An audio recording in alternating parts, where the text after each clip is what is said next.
Scientists have proposed several processes for the formation of fossils. These include permineralization, where animal tissue is replaced by minerals, which takes the shape of the original organism; petrification, where specimens become rock through permineralization; and casting, where organisms decay away but leave an imprint of the original.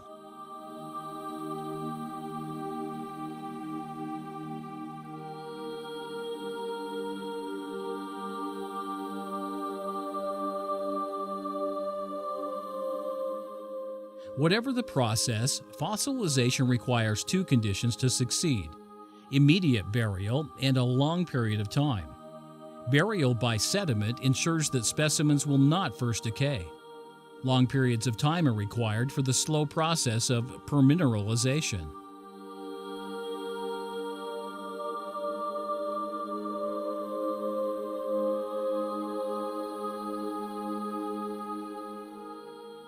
Scientists recognize there are serious problems with the burial scenario of fossilization.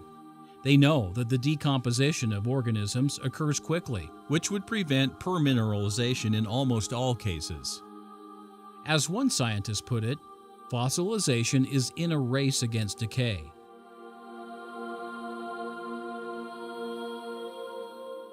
For fossilization to win this race, a sudden and complete burial of an organism is necessary to prevent inevitable decay, not to mention scavenging. But such burials are unlikely, occurring predominantly under catastrophic conditions. Sudden burial of dead or dying animals faces another major problem. For a dead animal to be buried, it must first fall to the bottom of an ocean or lake. But dead animals, as we all know, normally float. Paleobiologists at the City University of New York found this to be a major impediment in their studies of the formation of fossils.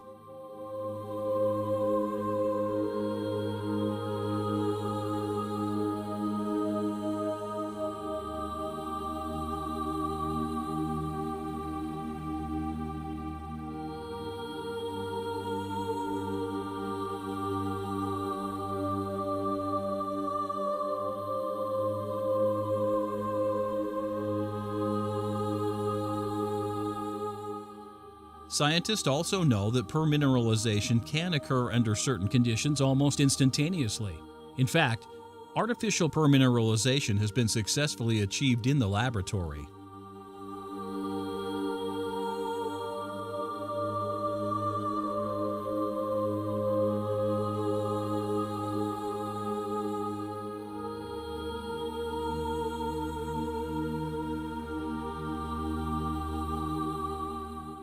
Artificial petrification can also be achieved in the laboratory.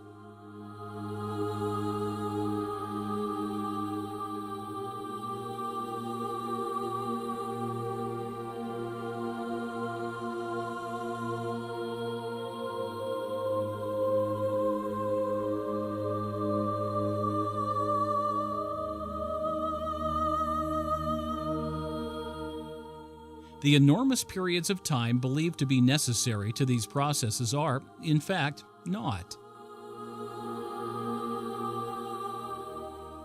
Scientists will grudgingly admit to problems with their storybook theory of animals dying, sinking to the bottom of the sea, being buried by silt, and then being changed to stone over aeons of time. But the story never changes, nor are alternatives offered. The reality is that the geologic column and its dating was set in stone, as it were, long before scientists even began to seriously study how animals decay and fossilize.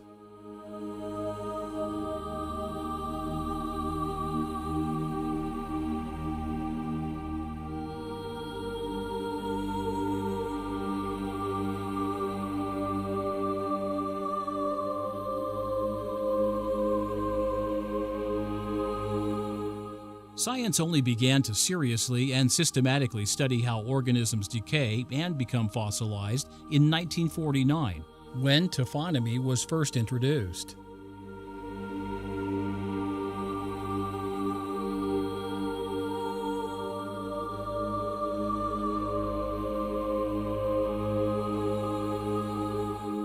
The geologic scale, on the other hand, has been in use since the early 19th century.